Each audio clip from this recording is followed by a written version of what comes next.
안녕하십니까. 한국건강가정진흥원 이사장 김영희입니다. 1차에 이어 2차도 이렇게 비대면 포럼으로 여러분들을 만나게 되었습니다.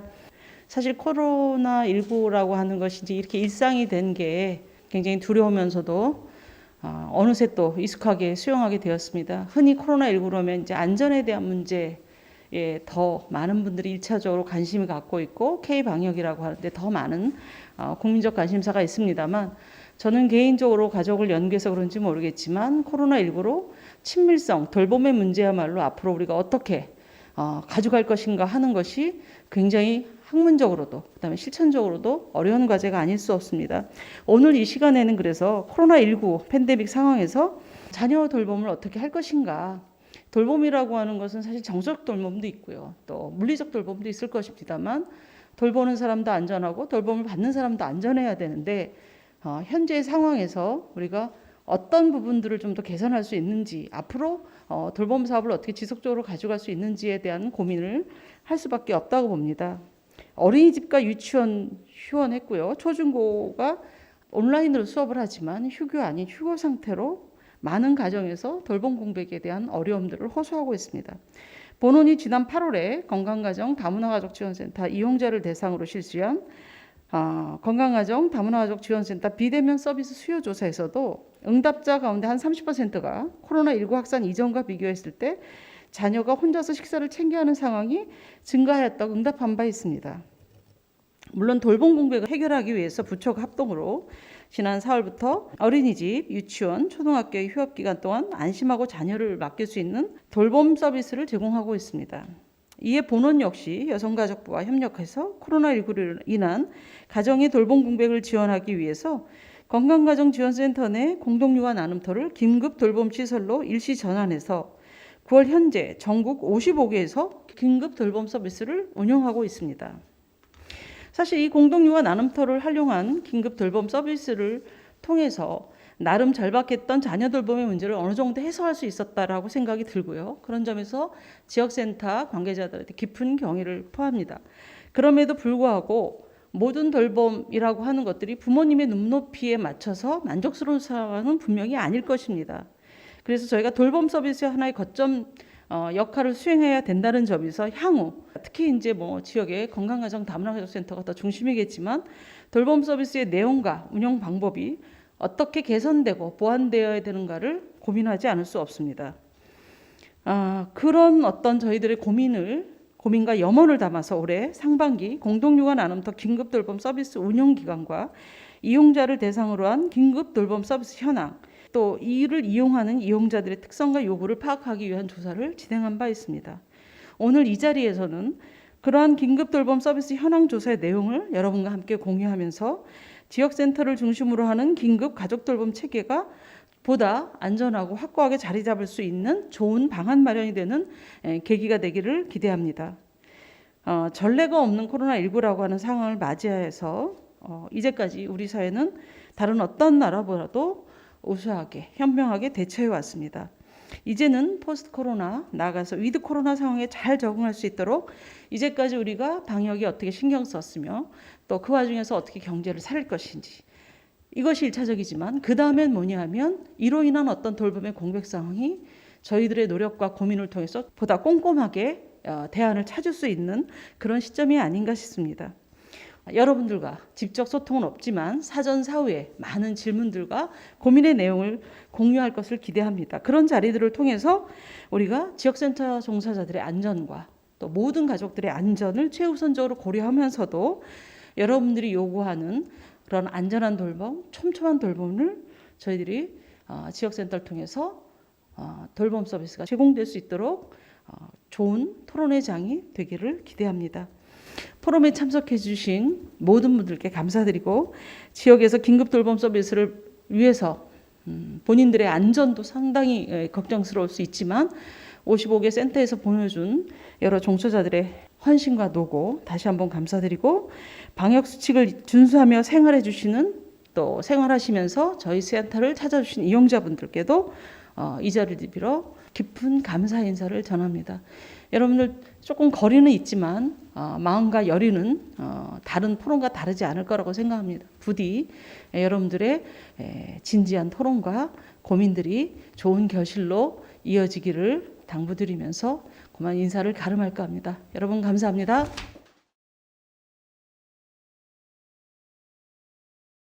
안녕하십니까. 코로나19 대응 긴급 돌봄 서비스 이용 현황과 서비스 수요 방안에 대한 연구를 수행한 남서울대학교 아동복지학과 교수 김경원입니다. 이 연구는 실제 코로나19 대응 긴급 돌봄 서비스 이용 현황에 대한 연구의 일부로서 전북대 김리진 교수님과 함께 연구한 연구의 일부임을 미리 밝혀드립니다. 저희 연구는 실제적으로 긴급가족 돌봄 서비스가 코로나19가 확산됨에 따라서 휴원이나 이런 휴교가 연장됨에 따라서 어린 자녀를 직접 돌볼 수 없는 가족들이 증가함에 따라 이들을 지원하기 위한 연구로서 그 서비스로서 이제 이루어졌습니다. 그래서 실제 그 코로나19에 대응하기 위해서 정부에서는 이 4개 부처, 교육부와 보건복지부, 고용노동부, 여성가족부와 함께 직접 시행할 수 있는 방안을 모색을 함으로써 교육부는 실제로 초등학생, 유치원생과 초등학생을 대상, 보건복지부는 어린이집이랑 지역아동센터, 기타 지자체 돌봄 운영센터에서 긴급 보육이나 교육을 실시하였고요. 고용노동부는 실제적으로 그 직장에 다니는 아버지나 어머니, 보호자들을 지원함으로써 어떻게 하면 긴급가족 돌봄 서비스를 제공할지에 대해서도 방안을 내놓았습니다. 여성가족부회 같은 경우에는 지금 현재 시행되고 있는 아이돌봄이 서비스를 통해서 돌봄 서비스를 제공함과 동시에 공동육아 나눔터를 이제 돌봄 시설로 전환함으로써 유아 및 초등학생을 대상으로 서비스를 제공하였습니다. 실제 보시는 바와 같이 보건복지부, 여성가족부, 교육부에서 제공하는 대상을 보시면 가장 많은 이제 범주를 차지하는 게 영유아부터 실제 초등학교까지를 차지하는 게 여성가족부에서 담당하는 것으로서 실제 많은 대상이 될 수 있음과 동시에 그에 따른 여러 가지 어려움들도 있음을 조금 살펴볼 수 있습니다. 그래서 실제 직장인들을 대상으로 우리가 설문조사를 해본 결과 정부 부처에서 그 직장인들 보호자들을 대상으로 여러 가지 일가족 양립 정책을 지원한다고 했음에도 불구하고 여전히 그 돌봄으로 가기엔 어렵고 가족으로 다시 회귀되는 현상들이 좀 일어남에 따라서 부모님들 같은 경우에는 이 돌봄에 대한 요구도가 훨씬 더 이제 높아졌다라고 볼 수가 있겠습니다.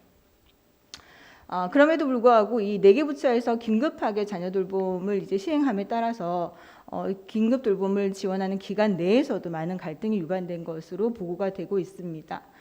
실제 사전 이제 교육기관과 충분한 협의가 이루어지지 않음에 따라서 인력은 어떻게 충원할 것인지, 운영 시간은 어떻게 충원할 것인지 이런 것들에 대한 해결이 이루어지지 않아서 여러 가지 내부 갈등을 경험한 것으로 보고가 되고 있습니다.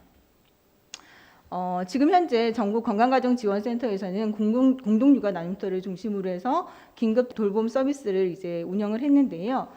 전국 76개소 공동육아 나눔터를 일시적으로 긴급가정 돌봄 시설로 전환해서 운영을 하였고요. 2020년 5월 말 기준으로 해서 전국 36개 센터 47개 기관에서 긴급 돌봄 서비스를 실시하였습니다. 이 대상들이 실제 저희 연구 분석에 사용된 케이스라고 보시면 되겠습니다. 그래서 본 연구에서는 긴급 가족 돌봄이 이루어지고 있는 기관의 현황이 어떠한지에 대해서 저희가 좀 파악하고자 했고요. 그러니까 그 안에서 실제적으로 어떤 실무자들이 어떤 역할을 담당하고 있고 어떤 이용 기간은 어떤지, 그리고 이용 시간이라든지 실 인원이라든지 이용하는 아동들의 특성은 어떤 것인지에 대해서 좀 파악을 하였습니다. 그리고 보호자들을 대상으로 해서는 긴급 가족 돌봄에 대한 만족도는 어떠한지에 대해서 저희가 좀 체계적으로 분석하고자 하였습니다. 그래서 연구 절차 및 방법을 보시면 실제 저희가 문헌 연구, 심층 면접, 설문조사 이 3가지를 거쳐서 실제적인 정보를 제공하고자 하였습니다. 그래서 연구 대상 및 절차는 실질적으로 이 연구를 함에 있어서 좀 감사드리고 싶은 거는 이 지역센터가 상당히 어려움에도 불구하고 설문 수집이 되게 어려웠는데 그럼에도 불구하고 상당히 많이 도와주셨고 그런 부분들에서 저희가 어떤 전수조사에 가까운 자료를 습득할 수 있어서 실질적으로 상당히 많이 애써주신 거에 감사를 드립니다. 센터는 실제 저희의 34개 지역센터에 공동육아 나눔터 긴급 돌봄 기간 42기간이 이제 해당이 됐고 실무자는 그 기간에서 2명 정도가 더 엑스트라로 이제 참여를 해서 실무자는 44명이 응답을 했습니다. 그리고 이용자 같은 경우에는 긴급 가족 돌봄을 이용한 아동 380명의 이제 보호자에게 설문지를 배포를 해서 총 이제 257명의 보호자가 응답을 했습니다. 지금 보시는 바와 같이 전국에 있는 센터들이 이 셀프 서비스에 참여했던 그 기관들의 특성이 지금 나와 있고요. 그래서 이제 실무자용 설문지에는 실무자의 긴급 가족 돌봄에 대해서의 역할이라든지 사업 시행 이유라든지 필요성이라든지 그리고 효과성과 만족성 그리고 추가적인 지원이 무엇이 필요한지 그리고 사업으로 인한 기관의 어떤 변화나 개선점이 무엇인지를 알아보았고요. 이용자들을 대상으로 해서는 실제 이용 경로가 무엇인지 그리고 자녀 인계 방식과 이용 이유 그리고 코로나19 상황에서의 안정성이나 만족도 그리고 사업을 통한 자녀나 부모의 긍정적인 변화 그리고 사업에 대한 추가 요구 사항 등을 저희가 파악하였습니다. 자료 분석은 저희가 이렇게 했고요. 지금 보시면 실제적으로 이게 상당히 양이 많아서 제가 중요한 부분만 짚고 넘어가서 결론 부분을 좀 더 말씀을 나누도록 하겠습니다. 그래서 기관은 보시면 지금 전국센터에 지금 도시형부터 농촌형, 도농복합형에 해당되는 모든 지역센터들이 지금 포함이 되어 있다고 볼 수가 있고요. 기관을 보시면 도시형이 한 25% 정도, 농촌형이 한 20.5%, 도농복합형이 한 54.5%를 차지해서 도농복합형이 가장 더 많다고 볼 수가 있겠습니다. 지금 여기는 응답 실무자의 특색이긴 한데요. 그래서 지금 응답한 그 실무자들은 기관장이 한 분이시고 팀장이 한 분이시고 나머지 실제 그 42명은 전담 인력이라고 보시면 될 것 같습니다. 그 역할에 있어서도 돌봄 관리 책임 인력으로 저희가 이거 같은 경우에는 실제 하다 보니까 이 돌봄 인력이 돌봄만 하시는 분들은 드물고요. 돌봄과 관리를 함께 하시거나 또 책임 인력이면서 돌봄과 관리를 함께 하시는 분들도 있어서 이런 부분에 대해서는 추후에서는 좀 더 저희가 세분화해서 분석을 실시하였습니다. 돌봄 사업에 있어서 투입 총 인원수는 1에서부터 34명인데요. 이게 의미하는 바는 나중에 보시면 알겠지만 이 투입 인원이 많다는 것은 어떤 측면에서는 그만큼 효율적으로 돌아갈 수 있다는 측면도 있지만 실제적으로는 인력이 이만큼 많이 변화한다는 측면이기 때문에 이 부분에 대해서 조금 더 고민해 볼 필요가 있겠습니다. 제공기간을 보시면 3월 9일부터 5월 31일까지가 한 16%, 3월 9일부터 8월 24일까지 시행했던 것이 한 51%, 그리고 3월 9일부터 지금까지 시행하고 있는 기간 9월이라고 볼 수가 있겠습니다. 거기는 32.6%에 해당된다고 보시면 될 것 같습니다. 그래서 실제적으로 이 제공 시간과 관련해서 한번 보시면 1일 실제적으로는 최소 4.5시간부터 최대는 13시간에 이르고 있고요. 평균은 한 9시간 정도인데 실제 가장 길게 한 기간은 아침 8시부터 오후 9시까지 이렇게 시행한 기간들도 있었습니다. 상당히 많이 노력을 하신 거죠. 그리고 서비스 이용 실적을 보시면 실인원이 실제적으로 최소 1명부터 31명이고요. 보시면 그 M 같은 경우에는 10명 정도라고 보실 수 있고 누적 인원도 4명부터 833명까지라고 볼 수가 있는데 여기서 이제 실인원이 1명인 이런 케이스들은 시행을 하면서도 상당히 많은 어려움이 있었을 거라고 생각이 됩니다. 그리고 긴급가정 돌봄 서비스의 제공 내용과 관련해서 이제 급식과 온라인 수업에 대해서 제가 물어봤는데 실제로 저희가 여기가 급식이라고 했지만 이 급식이 정확하게 무엇을 의미하는지에 대해서는 센터마다 응답하는 그 의미가 다르게 해석되지 않았나라는 생각이 드는데 여하튼 급식을 제공했다라는 것도 한 24% 정도, 제공하지 않은 곳이 75%, 그리고 온라인 수업은 초등학생이 많았기 때문에 실제적으로 한 67% 정도가 온라인 수업을 제공한 것으로 나타나고 있습니다. 그렇다면 이 긴급가정 돌봄 서비스를 어떻게 홍보했고 홍보했을 때 어떤 게 가장 효과적이었는지에 대해서 저희가 알아봤더니 실제적으로는 공동육아 나눔터 이용자들에 대한 홍보가 실제적으로는 가장 퍼센테이지도 많았고 효과성을 볼 적에도 실제 효과성도 가장 높은 4.38로 가장 높은 걸로 볼 수 있습니다. 실제 지금 소셜 네트워크 SNS 정보도 이것도 어떻게 보면 센터 내에 가진 정보로 이용을 한 거기 때문에 실제는 이미 알고 있는 친숙한 사람들한테 홍보한 것들이 훨씬 더 효과가 있는 것으로 볼 수가 있습니다. 그리고 감염병 관련 셀프 서비스 제공 현황도 전체적으로 보시면 상당히 다 100% 수행한 걸로 되어 있고 여기 미수행도 실제적으로는 수행하지 않은 것이 아니라 이런 케이스가 발생하지 않았기 때문에 수행하지 않은 거지 실제적으로는 상당히 이런 감염병과 관련된 지침은 잘 수행한 것으로 볼 수가 있겠습니다. 그래서 이제 이거는 조금 더 저희가 도시형, 농촌형, 도농복합형에 따라서 실제적으로 이런 그 제공 시간이나 이용 시간이 좀 차이가 있는지를 좀 살펴보고자 했는데요. 이건 약간 지역 특성이라고 볼 수가 있겠습니다. 지금 보시다시피 도농복합형에 해당되는 이쪽이 서비스 제공 시간이 조금 더 길다라고 보시고 있고요. 농촌형은 실제적으로 서비스 제공 기간이 그에 비해서 조금 더 짧은 것으로 이제 나타나고 있습니다.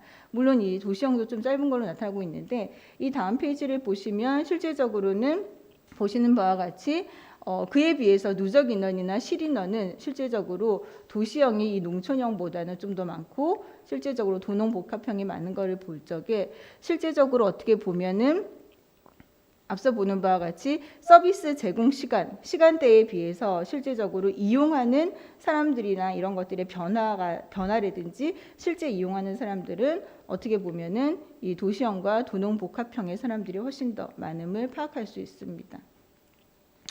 그래서 이 사업에 대한 이제 만족도와 관련해서 이 실무자들을 대상으로 저희가 긴급 돌봄 서비스를 시행한 이유가 무엇이냐에 대한 그런 것들을 물어봤을 적에 그래도 상당히 고무적이었던 것들은 실무자들이 뭐라고 얘기하고 있냐면 위기 상황에서 사회적 돌봄이 정말 필요하다고 생각했고 이런 것들이 우리의 어떤 필요한 부분이다라고 생각을 해서 긴급 가족 돌봄을 시행했다라는 것들이 실제적으로 한 53%로 상당히 많았고요. 그 외에는 실제적으로 이용자들의 요구에 따른 그런 사항들이 많은 걸로 얘기가 되고 있습니다. 그리고 사업에 대한 필요성도 실제적으로는 상당히 4.4, 4.12로 실제적으로는 상당히 필요하다라고 느끼는 부분들이 많은 걸로 나타나고 있고요. 이에 비해서 지금 사업의 효과성 및 만족도와 보시면 실제 실무자들이 인식하는 운영의 효과와 관련해서 보시면 상당히 높습니다. 4.33으로 효과가 많은 반면에 이 만족도는 실제적으로 낮다라고 나타났는데 그에 비해서 상대적으로 낮았는데 그 이유를 살펴보시면 실제적으로 만족하는 것들은 본인이 실제로 이거를 통해서 정말 돌봄이 필요한 사람들한테 무언가의 실질적인 도움을 제공함으로써 이런 돌봄의 공백이 해소됐다라는 거, 또 다르게 아이들이 가서 정말 너무 만족했다라는 이런 말들이 많아서 실제적으로 하고 나서도 뿌듯하고 이런 부분들은 되게 많았고, 또 다르게는 이 시기가 휴관 시기였기 때문에 실질적으로 사업이 상당히 좀 돌아가는 데 있어서 어려움이 있었는데 오히려 여기에 이용하는 그런 가정의 아이들을 대상으로 또 다르게 센터의 사업들을 비대면으로 할 수 있는 것들을 확장시킬 수 있어서 기관의 홍보 효과가 있었다라는 그런 장점도 있었습니다. 하지만 실제적으로 어떤 부분들을 불만족했냐라고 했다면 이거는 어떻게 보면은 예산이나 인력의 부족 불만족했던 사람들 같은 경우에는 실제적으로 예산을 쓸 수 있는 것들이 제한되어 있었기 때문에 그런 부분들이 있었고요. 어떻게 보면 아까도 보시다시피 실수요가 실인원이 1명인데도 있습니다. 그래서 이 1명을 데리고 이걸 해야 하는지에 대한 그런 고민을 많이 했던 것도 있었던 것 같습니다. 또 다르게는 실제적으로 예측이 불가능하다라는 거죠. 이 사람이 언제 올지를 모르기 때문에 누구를 위해서 이걸 운영해야 되는지에 대한 고민들도 많았던 것 같습니다. 그래서 긴급 가족 돌봄 서비스의 운영의 어려움을 지금 보시면 실제적으로 센터에서는 공간이라든지 담당자 역할 분담 이런 것들이 조금 어려웠던 걸 얘기를 하고 있고요. 이용자 측면에서는 아이가 갔는데 조금 적응을 어려워했다라는 거, 실제적으로는 또 다르게는 이용자들이 어떤 연령층이 너무 다양하다 보니까 누구를 대상으로 해야 되는지, 또 다르게는 이용자 예측 불가 이런 현상들이 실제적으로 긴급 돌봄 서비스를 운영하는데 어려움으로 이제 보고하고 있습니다.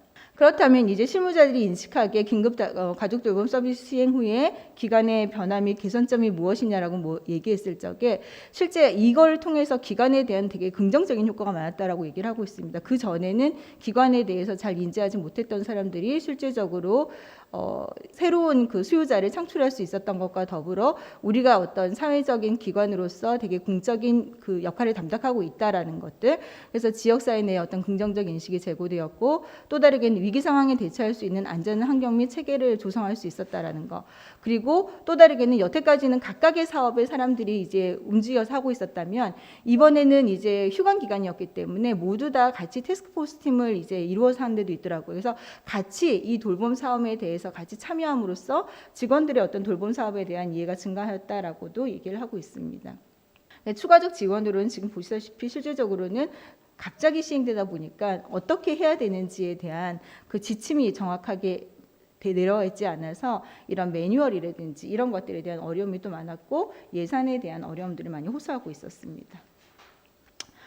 그렇다면 이제 실무자 역할별로 조금 보시면 큰 차이는 없는데 실제적으로 이 책임 인력들이 조금 더 이런 어떻게 보시면 이 관리 인력들이 실제적으로는 위기 상황에서의 이런 사회적 돌봄 수행이 조금 더 필요하다라는 것들 좀 더 많이 얘기하고 있었고요. 필요성은 실제적으로 보시면 이런 지금 책임 인력들이 훨씬 더 강하게 이제 얘기를 하고 있습니다. 그리고 운영의 효과적인 측면에서도 어떻게 보면 책임 인력들은 훨씬 더 높은 반면에 이런 관리 인력들은 실제적으로 상대적으로 이런 만족도가 조금 더 낮은 것으로 지금 보고가 되고 있습니다. 그래서 이 지금 실무자 역할별 추가적인 지원 요구도 보시면 지금 돌봄 매뉴얼에 대한 이런 부분들은 실제적으로 돌봄이나 관리 인력들이 훨씬 더 많이 좀 얘기를 하고 있고요. 실제적으로 환경적인 부분은 이제 책임 인력들이 조금 더 많이 얘기를 하고 있습니다. 그럼 이제 이용자 현황을 이제 저희가 살펴볼 텐데요. 이런 이용자 현황적인 측면에서 지금 보시면 대다수의 대상들이 초등생임을 알 수 있습니다. 그래서 이건 나중에 이용 경로와도 많이 연결이 되는데요. 그래서 지금 그 이용 시간 또한 12시 이후 오후 시간대가 조금 더 훨씬 더 많은 걸로 보고 있고요. 지금 보시면 자녀 연령도 이것도 많이거든요. 그래서 7.71세 한 8세 정도니까 초등학교 지금 저에서 고에 해당되는 아이들이라고 볼 수가 있겠습니다. 이용 아동의 보호자 현황을 보시면 실제로 저희가 생각했던 것보다는 정말 다양한 계층에 속하는 사람들이 이제 다 포함이 된 걸로 나오고 있습니다. 학력도 실제적으로 대학 졸업 이상도 상당히 되고요. 연령층도 상당히 다양하고 직업군에 있어서도 상당히 다양한 분포를 보이고 있습니다. 그리고 월소득 또한 실제적으로 이게 가족 수에 따라서 다르긴 하지만 지금 보시면 여기 300에서 400, 500, 600에 해당되는 여기에 해당되는 물론 더블 인컴이긴 하겠지만 소득 자체로는 그닥 이제 낮다라고만은 볼 수 없습니다. 다문화 가정이 한 10% 정도 되고요. 한부모 가정이 한 15% 정도 된다라고 볼 수가 있고 동거 가족 수는 한 3명에서 4명 정도라고 보시면 될 것 같습니다.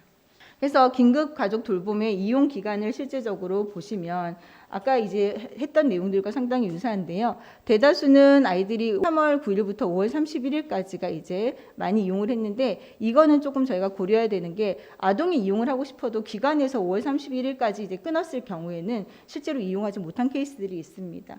그래서 이게 완전히 사람들이 원했던 기간이라기보다는 기관과 좀 약간 이제 섞여 있는 부분이기 때문에 그 부분은 고려해야 될 필요가 있겠습니다. 그래서 자녀 인계 방식에서도 아동 스스로 가는 비율이 훨씬 높았고요. 이용 경로도 실제로 보시면 알겠지만 기존 이용자들이 훨씬 더 많았고 센터 직원 소개, 그래서 센터를 이미 알고 있는 사람들이 많았다라는 거. 이용 이후에서도 실제적으로는 이용 시간이라든지 이런 것도 많았고 친숙성 이런 부분들이 좀 더 많았습니다. 또다시 보시면 알겠지만 나중에 방역 안정성 이런 부분도 상당히 많은 기여를 하는 걸로 보고가 되고 있습니다. 그렇다면 긴급가족 돌봄 이용자 현황 및 만족도에서 만족도를 조금 더 초점을 보시면 전반적 만족도는 진짜 상당히 높습니다. 실제적으로 여기에는 이 만족도에서 서비스 신청 방식, 인계 방식, 전문성, 방역 체계, 쾌적감, 전반적 만족도 여기까지의 만족도라면 추후 이용 계획은 어떻게 보면 이걸 사용하고 나서 내가 다음에 이용하겠다기 때문에 이 추후 이용 계획은 상당히 중요하다고 볼 수 있는데 4.56이죠. 상당히 높은 수준이라고 볼 수가 있겠습니다. 그래서 추후 이용 계획과 실제적으로 나머지 것들 간의 상관을 보시면 실제적으로 보시면 알겠지만 전반적 만족도가 상당히 높은 수준으로 나타났고 또 다르게는 방역 체계 안정성, 담당 인력의 전문성. 여러분들이 생각하기에 담당 인력이 그렇게 전문적인가에 대해서는 이번에 실제적으로 휴관 기간에 따라서 몇몇 기관은 거의 태스크포스 팀을 이제 운영을 함으로써 거의 전 인력들이 여기 긴급 가족 돌봄 서비스에 이제 많이 포함돼서 실질적인 일을 많이 담당을 했더라고요. 그런 것들이 어떻게 보면 만족도를 높이는 요인이 아니었을까라는 생각을 하게 됩니다. 저희가 긴급 돌봄에 대한 만족도를 여러 가족 유형에 따라 좀 분석을 해봤는데 실제적으로는 가장 크게 차이가 나는 게 다문화 가정과 비다문화 가정 간에는 상당히 차이가 났어요. 그러니까 다문화 가정이 실제적으로 이런 그 긴급 돌봄에 대한 만족도가 상당히 높았다라고 이제 보고가 되었습니다. 그래서 왜 만족하느냐라고 했을 적에 담당 인력에 대한 것들도 상당히 많았고요. 센터가 이미 친숙하고 이제 소통이 원활해서 그리고 또 다르게 되게 중요한 게 자녀의 만족 부분도 상당히 높습니다. 그러니까 아이들이 여기 와서 되게 즐거워했다라는 부분이 상당히 좋았다라는 거죠.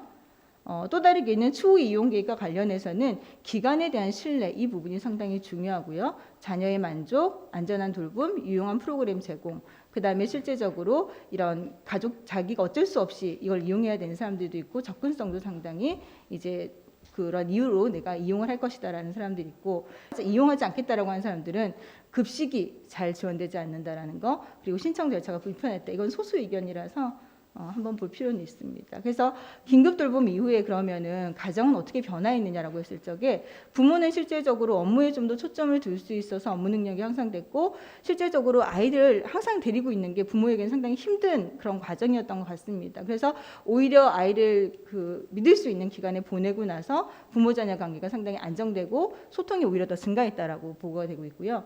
자녀는 실제적으로 사회성이나 자율성이나 학습 태도가 향상됐다. 아무래도 거기 기관에 가서 스스로 무언가를 학습을 마치고 온다든지 이런 부분들이 부모가 보기에는 상당히 도움이 되는 부분이었고 이 돌봄 기관 이 센터에서도 실제 전문 인력들이 이 아이들이 어떤 학습 지도를 해줬다는 것에 상당히 도움이 된 것 같습니다. 그래서 여기에 대한 마지막 추가적으로 이제 이용자 요구사항을 보시면 실제 아동 수준에 맞는 다양한 프로그램을 좀 해줬으면 좋겠다. 말하자면 영유아가 섞여 있다 보니까 실제적으로 내 아이가 저 아이들이랑 섞여서 뭔가를 할 수 있을까에 대한 그런 부분들이 있었고요. 이용 시간이 조금 더 늘어났으면 좋겠다라는 부분, 간식이나 식사 제공, 환경 개선 이건 약간 좀 더 약간 물리적인 부분이라고 보시면 되겠습니다. 그래서 결론 및 제언을 보시면 실제 긴급 현황에서는 지금 보시면 아까도 제가 좀 언급했던 것 중에 하나인데요. 최대 34명이라는 거는 아동이 적응하는 데 있어서 실제적으로 상당히 어려울 수 있습니다. 특히 영유아를 대상으로 지금 여기는 받는 기관이라고 했을 적에는 실제적으로는 아이들이 인력이 계속 바뀌면 와서 되게 불안해할 수밖에 없기 때문에 어떤 측면에서는 안정적 신뢰 구축을 위한 돌봄 인력의 안정화가 되게 필요하다라는 거.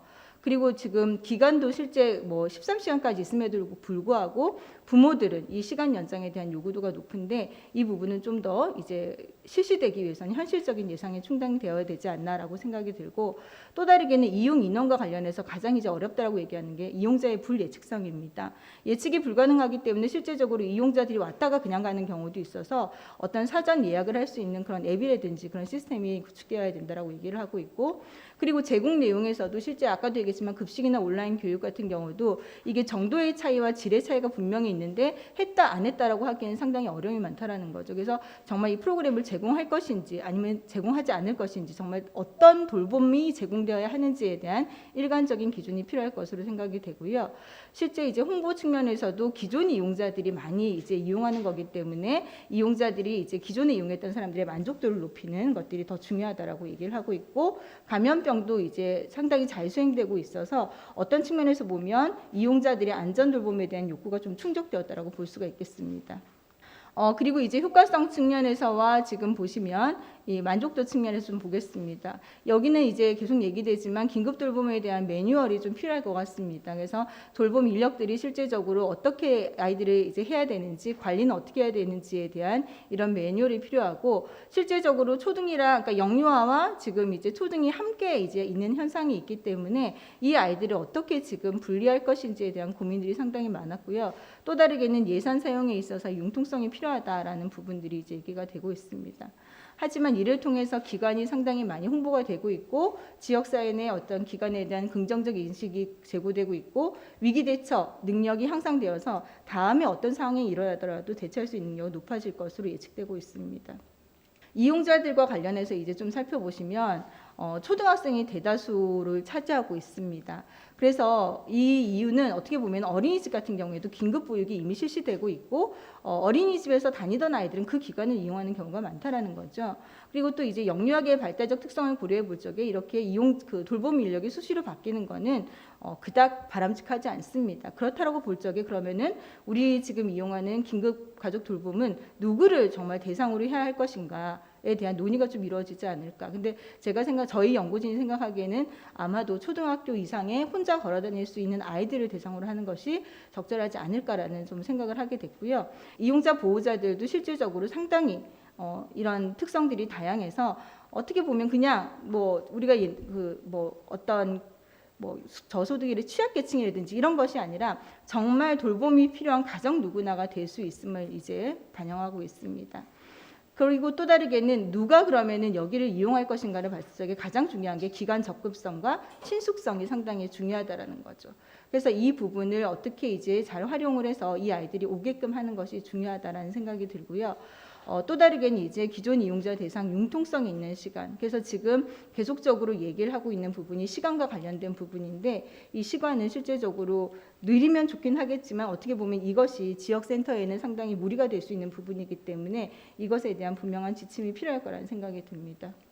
그래서 이용자들의 만족도는 실제적으로 상당히 높은 걸로 나타났고 이 만족 요인은 담당자들의 어떤 전문성이나 물리적 환경, 자녀의 만족도라고 볼 수가 있는데 이게 어떻게 보면 뭐 전문 인력으로서의 돌봄이라든지 거기 와서 친구들과 소통을 해서 이제 되게 좋아졌다라고 얘기를 하는데 이게 어떻게 보면 이번의 특성일 수 있다라는 겁니다. 센터가 휴관되었기 때문에 가용할 수 있는 전문 인력이 있었지만 이게 만약에 비휴관 정상 운영 기간이라고 할 적에는 이 인력들이 여기 동원할 수 있는가라는 것들에 대한 고민이 필요해서 어떻게 보면 휴관 기간과 정상 운영 기간에 따른 운영 매뉴얼이 따로 이제 제시되어야 될 필요가 있을 것으로 생각이 됩니다. 그리고 이제 추후 이용 그 계획에 대한 의향도 높아서 실제 이 프로그램들이 좀 더 효율적으로 운영될 수 있게끔 하는 부분들이 필요하다고 볼 수가 있고요. 그래서 지금 보시면 긴급 돌봄의 효과도 이용자들은 상당히 이제 만족하는 걸로 말하자면 부모뿐만이 아니라 어떻게 보면 자녀에게도 좀 도움이 되는 걸로 나타나고 있어서 이 이용자들의 만족도를 지속적으로 유지하게끔 하기 위해서는 우리가 어떤 부분에 조금 더 초점을 둬야 될지에 대한 좀 논의가 필요하지 않을까라는 생각을 하게 됩니다.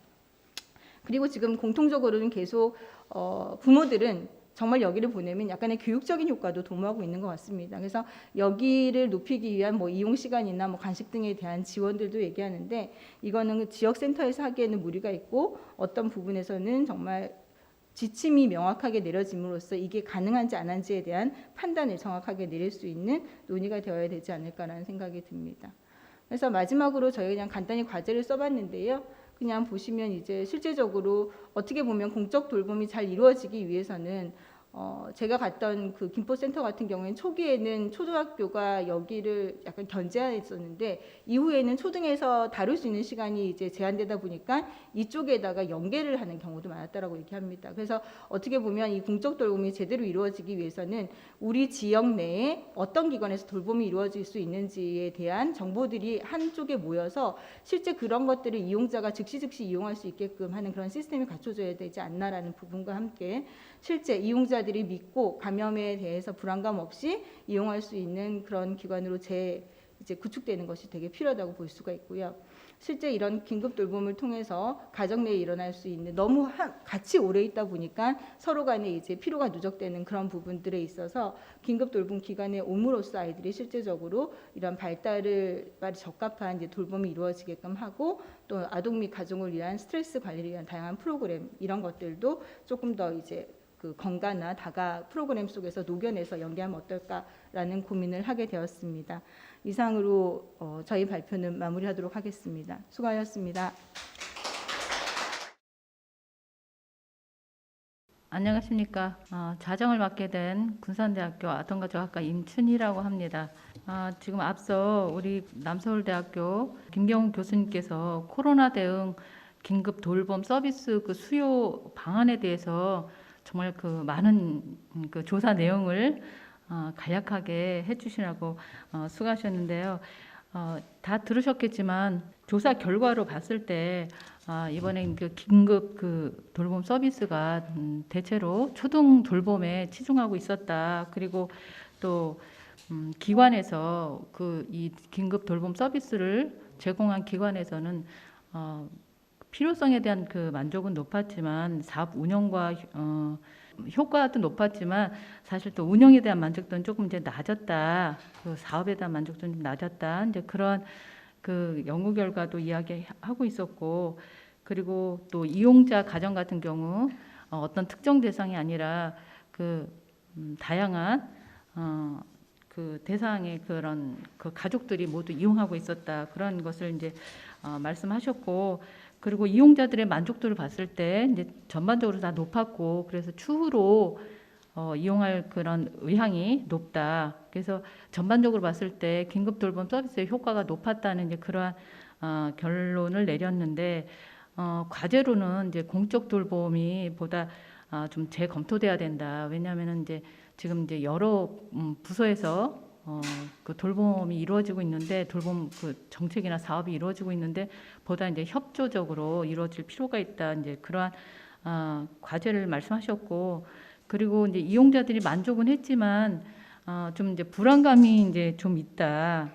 그래서 돌봄 전문 인력을 좀 더 육성을 해야 되고 그리고 이제 뭐 격리 공간이라든가 보건교사 배치 이런 어떤 또 기준이 마련돼야 하지 않겠는가 이제 그러한 것을 과제로 말씀하셨는데요. 이러한 이제 지금 말씀하신 내용에 대해서 우리 그 세 분의 토론자를 모시고 토론을 해보도록 하겠습니다.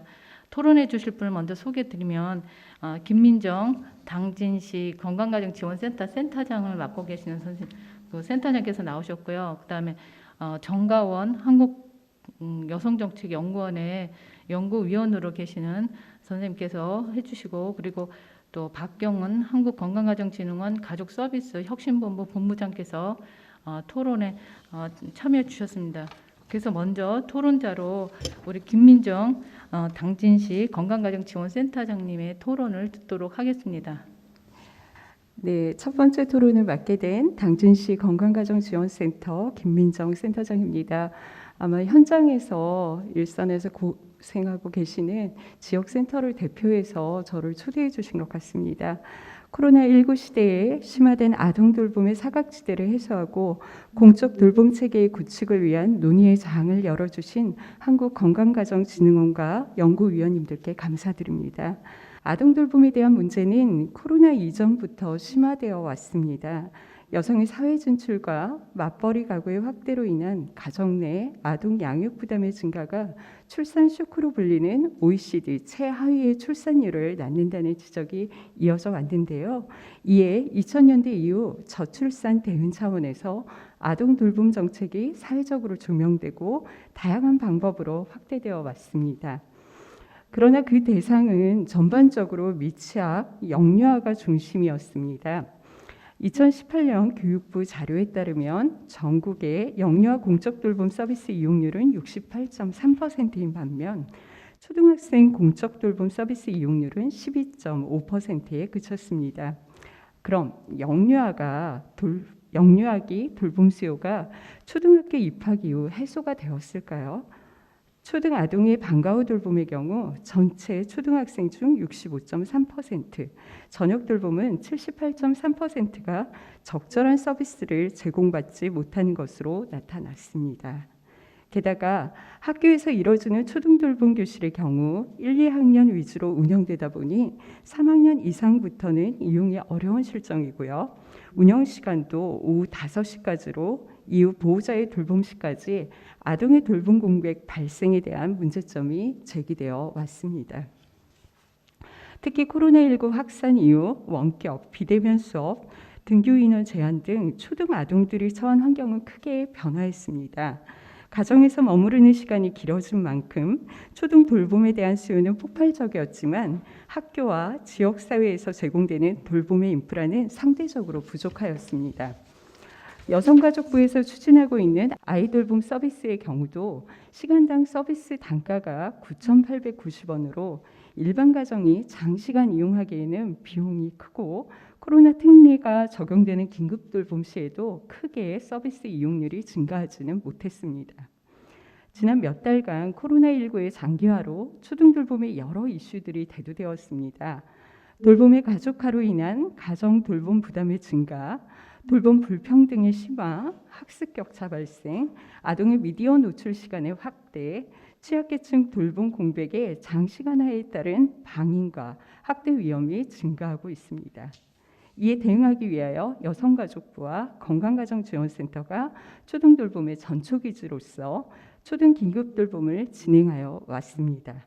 이 시간 당진시의 사례를 소개하며 향후 포스트 코로나 시대의 초등돌봄 패러다임에 대한 몇 가지 제안을 하고자 합니다.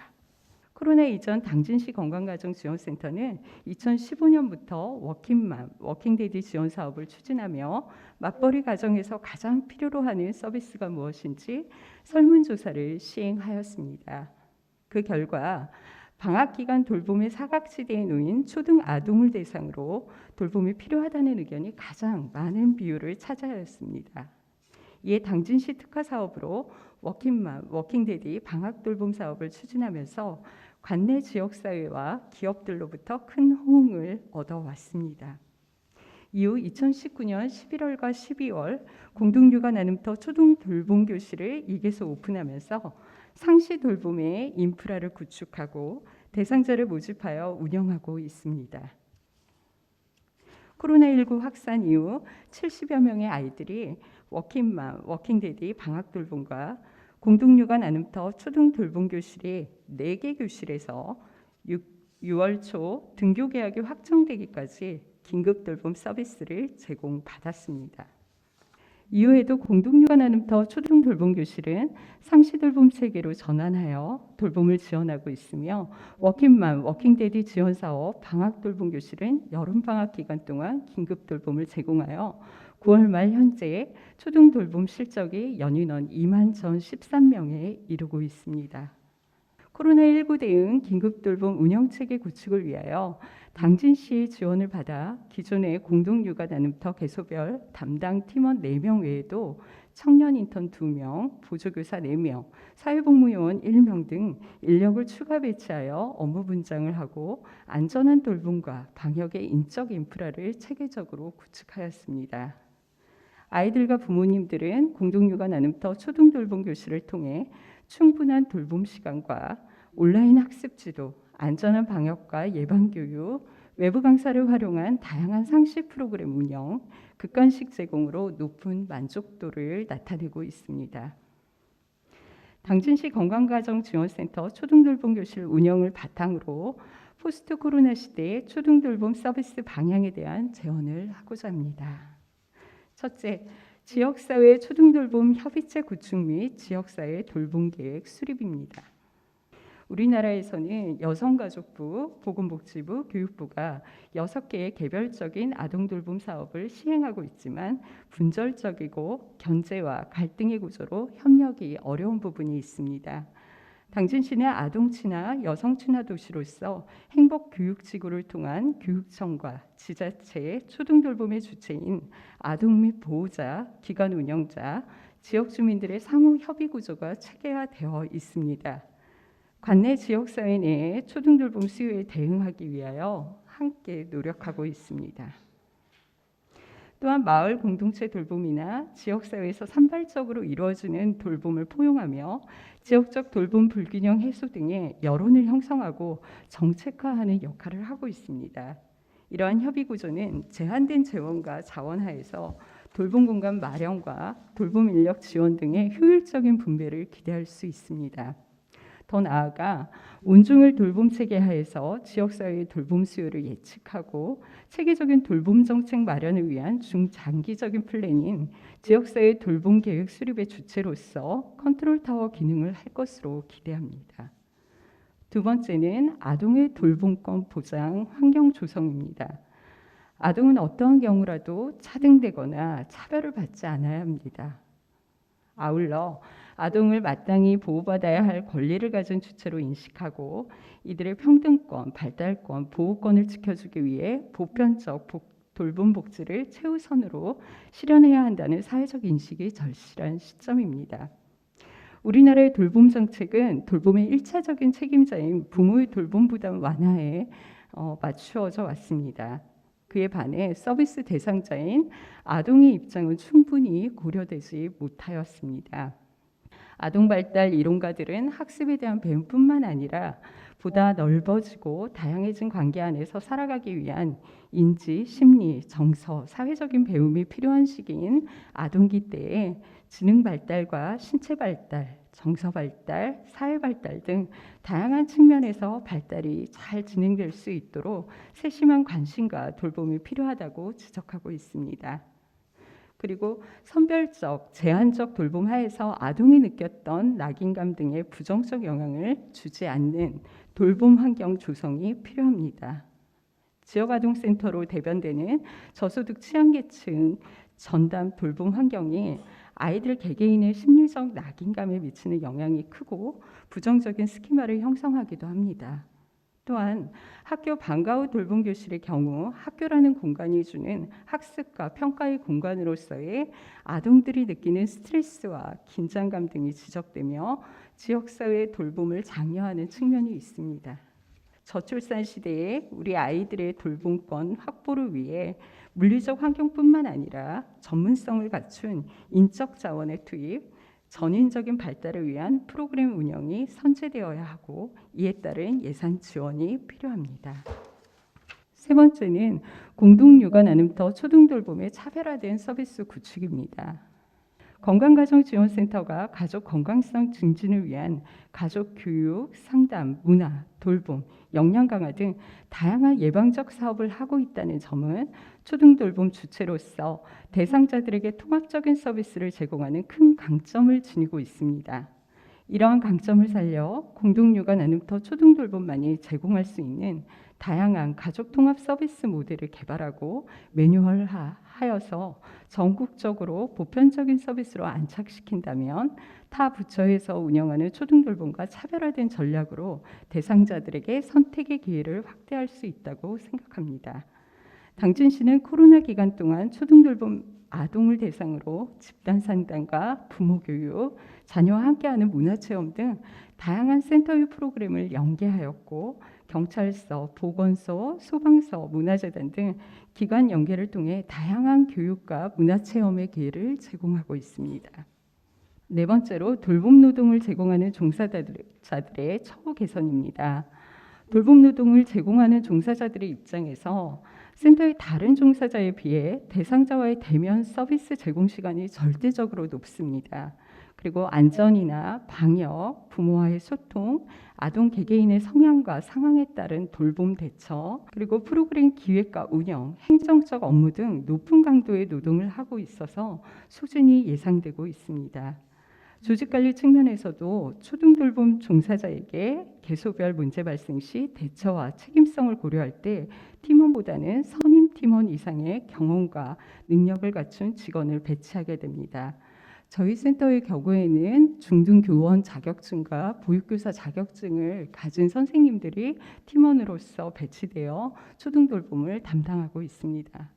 그러나 현재 공동육아 나눔터의 예산은 개소당 정액으로 책정되어 담당 인력과 보조 인력 등의 인건비 충당에 어려움이 따르는 것이 현실입니다. 휴게 시간 확보의 측면에서도 아이들의 급간식을 챙기다 보면 보조교사와 번갈아 가며 시간을 활용하고 있지만 편하게 활용하기는 어려운 실정입니다. 연구에서 도출된 결과와 같이 초등돌봄 교실 운영을 위한 별도의 운영 매뉴얼이 만들어지고 종사자에 대한 처우와 소진 예방을 위한 표준 근무 환경이 마련되기를 바랍니다. 다섯째, 다양한 가족을 위한 틈새 돌봄 제공입니다.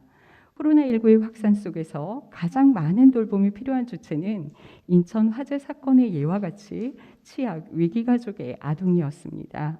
건강가정지원센터의 가족 역량 강화 사업을 통해 가정으로 파견되는 키움보드 및 배움지도사 등 서비스가 코로나19 확산 방지로 인해서 중단됨에 따라 아동의 방임과 방치가 지속되고 학력저하, 보건위생과 영양 등 전반적인 삶의 질이 등교할 때보다 악화되었습니다. 이를 위해 방문 사업에 있어 아동의 권익 보호를 우선순위에 두고 서비스의 중단 없는 지속적인 제공이 필요합니다. 다문화 가족과 외국인 노동자 자녀의 경우에는 방임과 온라인 수업 접근성, 언어 소통의 어려움 등 삼중고를 겪고 있습니다. 현재 방문 사업 등이 시행 중이지만 수요를 따라가지 못하고 있고요. 산업단지 중심의 외국인 근로자 자녀 밀집 거주 지역은 온라인 계약으로 인하여 큰 사회 문제가 되었습니다. 이를 위한 다문화가족지원센터 또는 마을 공동체와의 틈새 돌봄 체계 마련이 필요하고요. 소통을 위한 통번역 학습 지원 체계가 필요합니다. 코로나19의 여파가 사회적으로 많은 변화를 요구하고 있습니다. 이제 힘겹게 물꼬를 튼 초등돌봄의 문제가 개인의 문제가 아닌 사회적 돌봄 체계 속에서 누구든지 안심하고 아이들을 맡기고 아이들의 행복한 돌봄 공간을 만들 수 있도록 여성가족부와 지방정부 그리고 건강가정지원센터가 함께 노력해야 할 때라고 생각합니다. 이상으로 토론을 마치겠습니다. 감사합니다. 우리 김민정 센터장님께서는 지금 그 발표해 주신 그 김경은 교수님의 그 서비스 현황에 대한 이제 결과에 대한 토론이기도 하지만 진작부터 당진시에서는 이 워킹맘 워킹데디 사업과 또 그 초등 방학 돌봄 교실을 이제 운영해 오다가 이번에 이제 긴급 또 돌봄 서비스를 해오는 그러한 센터로서 또 이제까지의 경험을 또 곁들여서 이렇게 재현을 해주신 것 같습니다. 특히 이제 지역사회에서 여러 그 초등돌봄의 제공기관들이 있는데 그 협의체 간의 어떤 그 협력체계 또는 공조체계 이런 것들이 필요하다는 그런 말씀 중요하다고 생각이 들고요. 공동육아 나눔터만의 어떤 차별화된 초등돌봄의 서비스 이런 것이 필요하지 않는가 이것도 저희가 또 귀담아 들을 부분이라고 생각하는데 또 한 가지 그 돌봄 제공을 제공하는 돌봄 노동이라고 하기엔 그렇지만 돌봄 서비스를 제공하는 이 센터 종사자들에 대한 문제를 언급해 주신 거 또 중요한 지적이라고 생각합니다. 그리고 계속해서 이제 위기 취약 가정을 위한 그 돌봄 서비스, 틈새 돌봄이라고 이렇게 표현을 하셨는데 그런 서비스에 대한 필요성 이런 것도 짚어주신 것 같습니다. 토론을 해주신 김민정 센터장님 감사합니다. 다음은 이어서 한국여성정책연구원의 정가원 연구위원님께서 토론을 또 해주시겠습니다. 네, 안녕하세요. 정가원이라고 합니다. 먼저 오늘 토론의 기회를 주신 한국건강가정진흥원 관계자분들께 감사드립니다. 토론자로서 제게 특별히 주어진 오늘 사명이 발표문에 대한 토론뿐만 아니라 지역사회 돌봄 공동체를 긴급 돌봄 서비스로 활용할 수 있는 가능성과 방안에 대한 탐색이었고 그래서 그 두 내용을 함께 말씀드리려고 합니다. 먼저 긴급 돌봄 서비스로서 지역사회 돌봄 공동체 활용 방안 그리고 그 가능성에 대해서 말씀드리도록 하겠습니다. 올해 한국건강가정진흥원에서 발주하신 여러 연구 과제가 있는데요. 그중 한 과제가 이 지역사회 돌봄 공동체 시범 사업을 이제 분석하고 그 모델을 도출하는 그런 과제가 있습니다. 근데 제가 그 과제의 공동 연구자로 참여하고 있습니다. 그래서 제가 그 과제에서 공동 연구자로서 수행하고 있는 다양한 역할이 있는데 그중 하나가 실제로 지역 사회에서 이런 돌봄 공동체를 운영하고 계시는 분들을 이제 만나 뵙고 이제 인터뷰를 하는 거였습니다. 그래서 사실 어제도 모 돌봄 공동체 운영진들을 인터뷰하고 왔는데요. 제가 만난 돌봄 공동체는 이제 크게 두 가지 유형으로 나눠질 수가 있어요. 그래서 예를 들어 육아 나눔터 공간이라든지 혹은 어제 만난 돌봄 공동체 같은 경우에는 구에서 운영하는 커뮤니티 센터의 한 공간을 빌려서 그 돌봄 공동체를 이제 유지해가고 계셨는데 그렇게 공적 공간을 이용하는 돌봄 공동체와 그런 공적 공간을 이용하지 않고 있는 이제 돌봄 공동체 두 가지 유형으로 나뉘어질 수가 있습니다.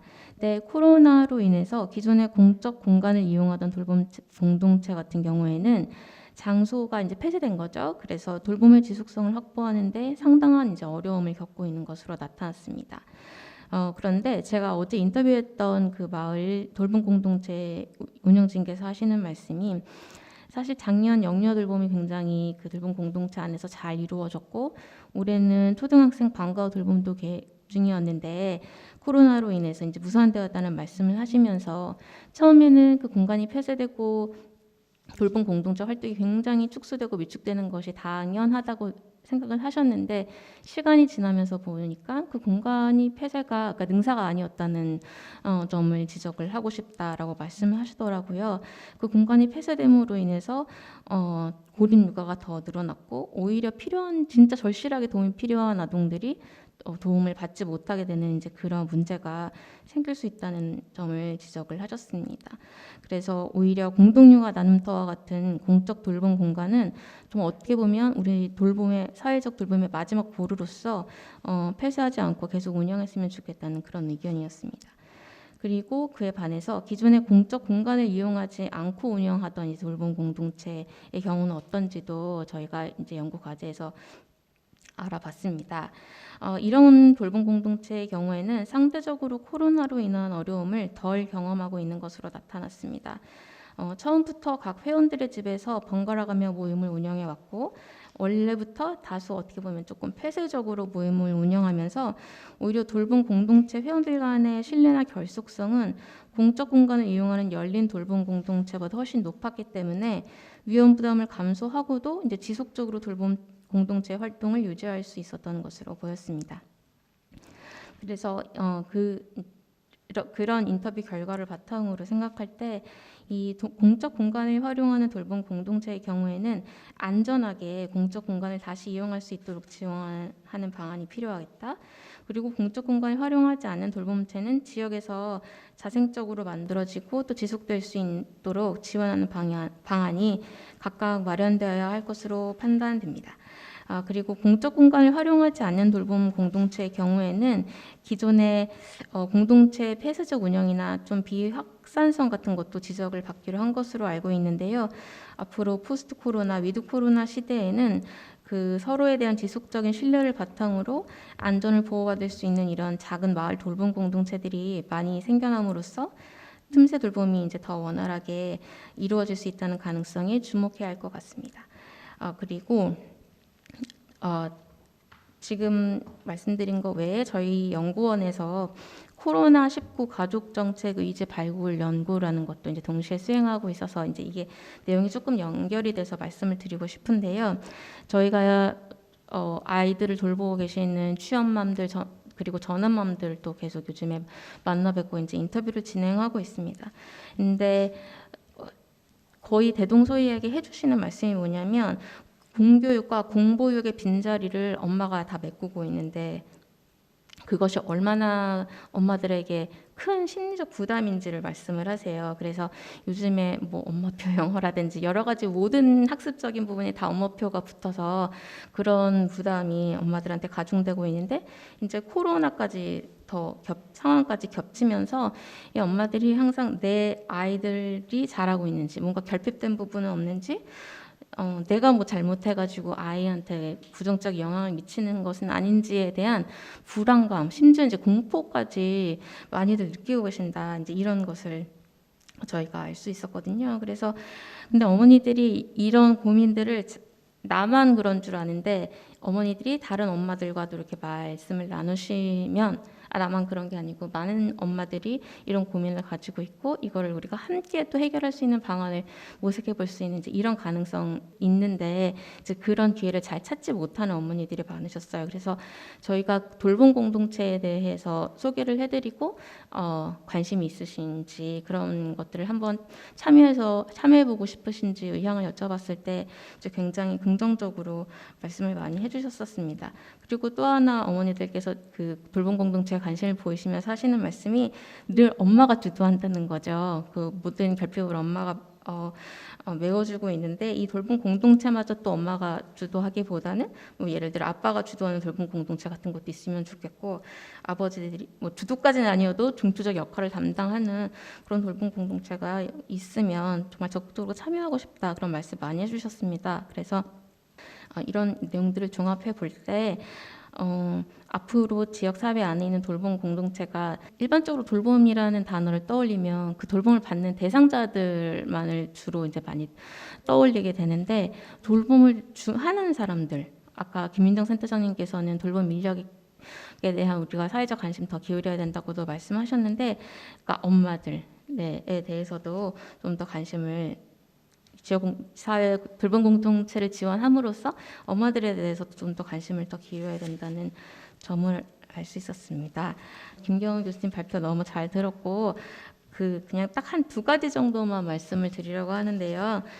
교수님 발표는 이제 이 건강가정지원센터에서 제공하신 긴급돌봄 서비스에만 이제 초점을 맞추셔서 주로 분석을 많이 하셨는데 사실 여기 긴급돌봄 서비스 말고 초등학교에서도 하는 것도 있고 뭐 복지부 어린이집 긴급돌봄도 있고 여러 가지 것들이 있는데 그 중에서 어떻게 여기 건강가정지원센터에서 제공하시는 긴급돌봄 서비스가 좀 차별성을 가지고 자리매김할 수 있는지 그런 고민이 좀 필요할 것 같아요. 그래서 아마 설문문항에는 그 다른 옵션들이 있음에도 불구하고 왜 이 건강센터의 긴급 돌봄 서비스를 선택했느냐는 질문이 포함됐는지 안 됐는지까지는 제가 파악이 안 됐는데 혹시 그런 문항이 포함되지 않았다면 이제 그 어린이집 긴급 돌봄이나 초등 돌봄 교실이라든지 그런 긴급 돌봄 서비스에 관련된 실태 조사들이 또 분명히 있었을 것 같거든요. 그래서 그런 것들이랑 좀 내용을 종합적으로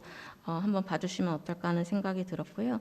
그리고 너무 궁금한 게 다문화 이용 가족들이 만족도가 더 높았고, 그리고 또 하나 그 서비스를 제공한 인력들 중에서 돌봄 인력보다는 책임 인력이랑 관리 인력 분들이 이 긴급 돌봄 서비스 훨씬 중요하고 계속해야 되고 막 이런 식으로 중요도와 만족도를 이제 높게 표시를 하셨는데, 이제 조사 결과에 따르면 그거에 대해서 연구자께서는 어떻게 생각하시는지, 그리고 그 부분을 그런 조사 결과를 해석하고 또 관련된 정책과들을 제안함에 있어서 연구자께서 혹시 의견이 있으신지 한번 여쭙고 싶었습니다. 네, 감사합니다.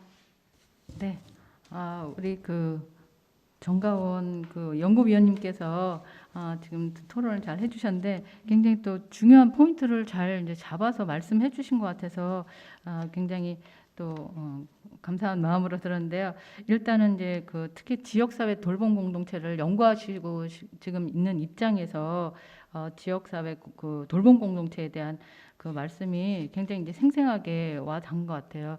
예, 한가원에서 하는 경우는 사실 어떻게 보면 이제 정부 정책에 이제 준해가지고 내려오는 탑다운식의 그런 이제 서비스라고 할 수가 있는데, 지금 연구하시는 그런 부분들은 지역에서의 어떤 그 자생적인 또 그런 그 돌봄 공동체를 연구하시면서 느꼈던 이제 여러 가지 말씀을 해주셔서 굉장히 시사하는 바가 컸다고 생각하고, 코로나 시대를 맞이해가지고 맞이라는 말은 마땅치 않지만 엄마들의 특히 여성들의 그런 돌봄에 대한 부담감, 특히 자칫 모성 이데올로기가 더 강화될 수 있는 이제 이러한 우려들, 엄마들의 고민을 또 말씀해 주셨고, 그리고 이제 아빠가 이제 공동으로 참여하는 돌봄 공동체가 있으면 좋겠다는 그런 직접 면접을 하시면서 들었던 그런 말씀들이 정말 공감이 됩니다.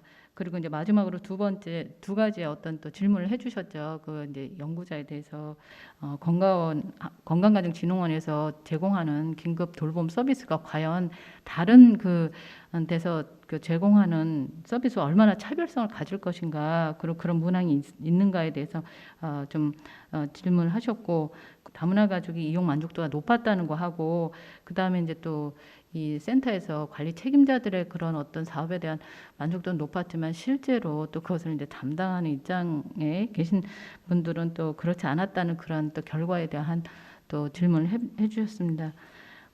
지금까지 이제 두 분이 이제 그 토론을 해주셨는데, 사실 이제 다음 토론자 분께서는 우리 그 박경은 한국건강가정진흥원 가족 그 서비스 본부장님이신데, 토론자이시기라기보다도 어떻게 보면 또 이 연구에 대한 또 답변을 또 일부 해주실 수 있는 분이시기도 한 것 같아요. 그래서 토론일 수도 있지만 지금 또 두 분 토론 내용에 대해서도 또 이렇게 어떤 또 입장이신지도 말씀해 주시면 좋을 것 같고요. 그리고 또 그 발표해 주신 우리 발표자 교수님께서 지금 두 분 토론자 분들의 질문에 대해서 또 답을 해 주시면 좋을 것 같습니다.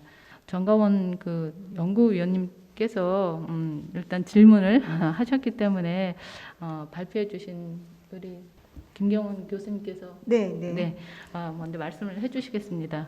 네, 지금 현재 저희가 이번 설문조사를 하면서 실제적으로는 설문 수집에 상당히 많은 어려움이 있었습니다. 지역센터에서 상당히 많은 협조를 해주셔서 이루어지긴 했으나 어쨌든 저희가 지금 현재로서는 그 많은 다양한 그 서비스들 중에 왜 이거를 선택했는지에 대한 문항은 포함이 되어 있지 않아서요. 그 부분에 대한 분석은 저희가 어려울 걸로 생각이 되고요. 저희가 이 부분은 많이 고려해 봤습니다. 지금 어린이집과 유치원 긴급 돌봄 이용 현황에 따른 만족도를 저희가 좀 비교할 수 있는 데이터를 찾으려고 했는데, 지금 현재까지 지금 저희가 하고 있는 연구처럼 만족도 조사를 한 연구가 저희가 찾을 수가 없었습니다.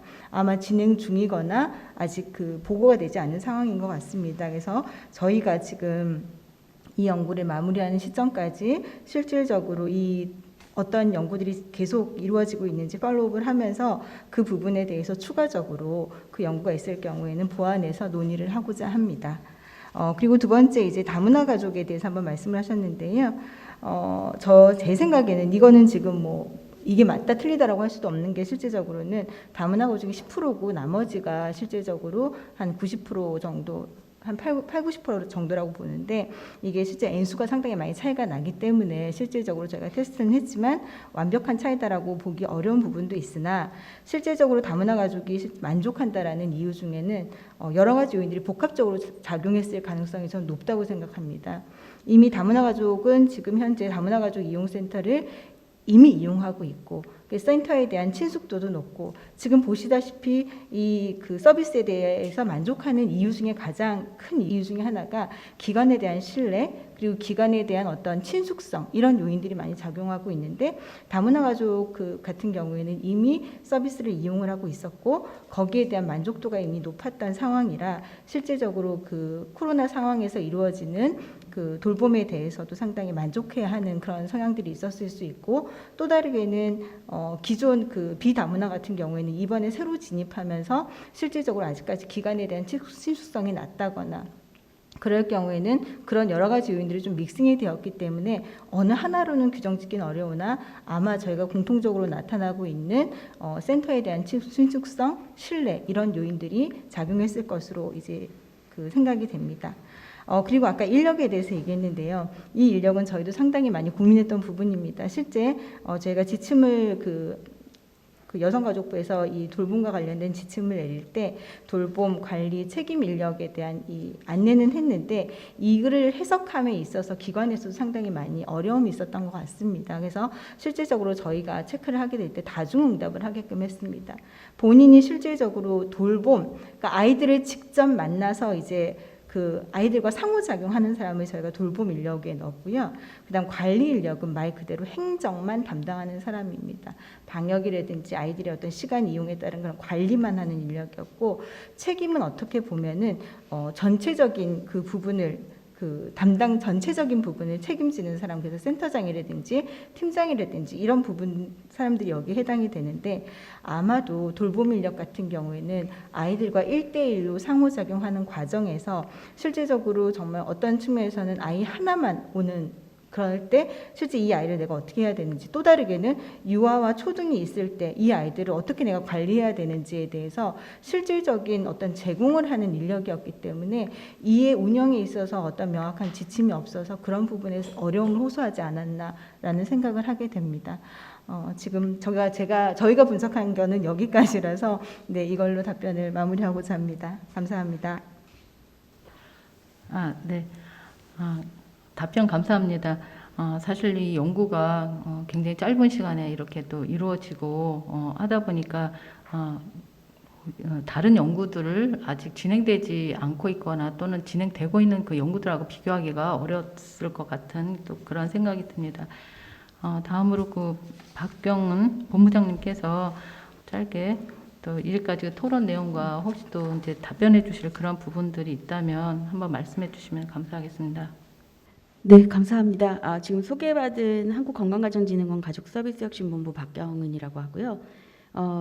저희가 이제 올해에 우리 한가원에서 가족서비스혁신본부가 처음 생겼고 또 그래서 제가 이런 자리에 올 때마다 어떤 의미였는지를 잠깐 소개해드리고 있는데 기존에 이제 한국건강가정진흥원이 계속해서 지역센터를 지원하는 일, 또 직원들 교육시켰던 교육과 관련된 일, 뭐 다문화나 또 그런 다양성, 수용성에 대한 그런 논의 이외에 앞으로 계속 어떤 서비스를 좀 주어야 하는가라는 것을 좀 고민하는 해였고 따라서 이런 조사나 이런 걸 통해서 이런 포럼을 계속해서 하는 또 부서 그다음에 계속해서 가족들이 변화하고 있다고 하는데 그때마다 새롭게 생기는 이슈에 대해서 선제적으로 수시적인 연구가 필요하다 그래서 사실 수시 연구로 올해 처음으로 예산이 배정이 됐는데 우리 이제 이 서비스가 이렇게 온라인으로 진행되듯이 코로나 팬데믹 상황이 되면서 저희가 그 수시 연구비와 관련돼 가지고 지금 센터가 대응하는 부분에 대한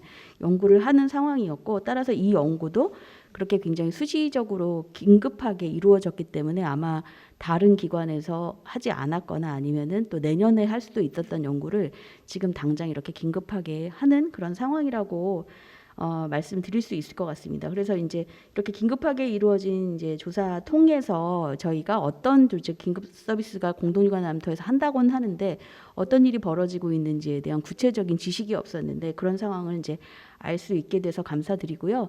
다만 이제 긴급 돌봄 서비스도 중요하지만 이게 공동육아 나눔터를 통해서 나누어 졌다라고 하는 것에 저는 좀 주목을 하고 있는데, 그동안 공동육아 나눔터가 건강가정 혹은 건강가정 다문화가족지원센터에서 서비스를 하게 될 때 처음 최초부터 공동체를 지향을 했고, 그 다음에 공간을 중요시하지만 공간의 외형보다는 유휴 공간을 활용하는 식으로 그렇게 많이 하다 보니까 발전이 사실 더뎠던 것이 사실입니다. 그런데 여성가족부 또 우리 한가원 또 지역센터에서 그런 수많은 어려움을 겪어가면서 외부의 그런 펀드를 받아가지고 이제 공간 조성들을 이제 해오던 그런 상황이었습니다. 그래서 이번에 긴급 돌봄 서비스는 지역사회에서 지역센터에서 하겠다라고 하는 자발적인 준비가 되어 있거나 의지가 있으신 분들이 하게 되면서 얼마 전에 받았던 초등생 전용 공동육아 나눔터가 많이 참여했다라고 하는 측면에 있어서 그렇기 때문에 지금 긴급 돌봄 서비스를 굉장히 효율적으로 주고 있었고, 그다음에 거기에 대한 이제 만족도가 높았다라고 하는 걸 확인할 수 있는 기회가 돼서 앞으로 저희가 이제 또 한가원에서 이런 것들을 준비하는 데 매우 중요한 결과라고 생각이 듭니다. 이제 저희가 이제 영유아 중심의 품앗이가 돼서 아이들이 5세, 6세, 7세에서 어린이집에 들어가고 초등학생이 되고 나서 그래서 공동육아 나눔터를 이용하고 싶은데 조금 아기들이 이용하거나 아니면 동선이 겹치거나 이런 부분들이 계속 문제가 좀 됐었거든요. 그래서 그럼에도 불구하고 일선의 공동육아 나눔터는 마치 영유아들만 이용할 수 있는 그런 서비스처럼 인식되는 경우가 좀 있기 때문에 향후에 공동육아 나눔터도 얼마든지 다변화된 그 공간 운영 모델이 있을 수 있다라고 하는 측면에서 굉장히 큰 함의를 준다고 생각을 하고, 지금 현재 한 100여 개가 가족센터 생활 SOC 사업으로 조성이 되고 있습니다. 이거 무슨 말이냐면 건물을 새로 짓는 거고요.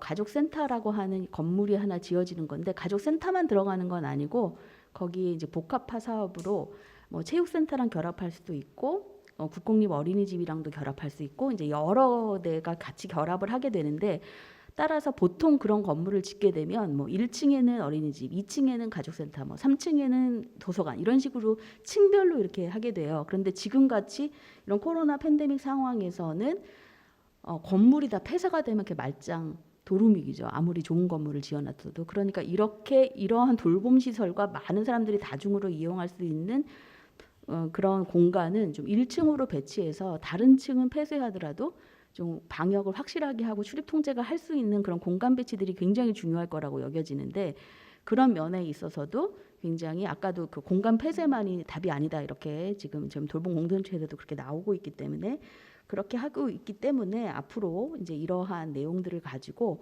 계속해서 향후에 이어질 사업까지도 줄 수 있는 함의가 있다라고 보여집니다. 그래서 지금 우리가 이제 서비스를 잘하려고 보니까 긴급 돌봄 서비스도 마치 이제 긴급하게 돌봄 서비스를 하는, 사실 가로치고 한시적 긴급 돌봄 서비스인데 이제 새로운 사업 영역으로 꼭 들어가야 된다라고 우리가 생각하는 거는 아닌가라고 해서 좀 이렇게 새롭게 뭐 이제 좀 사업을 하나 뭐 마치 정형화된 사업을 하나 만드는 것처럼 그렇게 여겨질 수 있는데 그렇게 볼 거는 아니라고 생각을 해요. 왜냐하면 평상시에 공동육아 나눔터는 주민들이 와서 자발적으로 공동체를 만드는 사업인데 긴급 상황에서는 폐쇄된 상황에서 그거를 기능 전환을 해야 되는 면에 있어서는 분명히 우리가 이때에 있는 정보와 그런 그 경험을 가지고 전환 시 어떻게 운영할 거야 하는 매뉴얼을 어떻게 만드느냐라고 하는 거에 좀 저희는 초점을 맞추고 있다라고 보고, 그런 거를 이제 앞으로 또 이제 코로나가 짧게 끝나지 않고 언제 이게 종식되고 우리가 치료나 이런 부분들이 될지 모르기 때문에 내년도 바라보면서 우리가 좀 고민해야 될 걸 몇 가지 말씀을 해보려고 합니다. 그래서 첫 번째가 이제 가장 입지 조건인데요.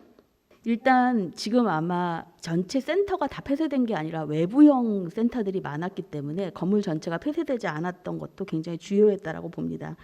그래서 이제 방역과 입출입 통제를 원활히 할 수 있는 공간으로 별도로 있든지 다중이용 시설이 아닌 곳에도 많이 설치가 되든지 아니면 가족센터의 필수 시설로 들어온다면 1층 아까 말했듯이 1층 같은 데서 해서 협의를 통해서 1층은 폐쇄하지 않는다든지 하는 동선 분리 이런 것들을 통해서라도 꼭 코로나뿐만이 아니라 앞으로도 계속해서 이런 팬데믹 상황들이 생길 수 있는 감염병 위험에 대한 그런 경고들이 있기 때문에 그런 걸 좀 대비해야 되겠다라고 하고 특히 그런 면에서 이제 사무실하고 이런 공간들을 좀 분리해서 이런 사무실에 있으신 분들이 같은 공간에 있더라도 분리가 되면서 훨씬 더 이제 서로 방역이나 이런 감염의 위험에서도 그 종사자분들도 좀 보호할 수 있는 그런 부분들이 좀 고민돼야 될 것 같고요.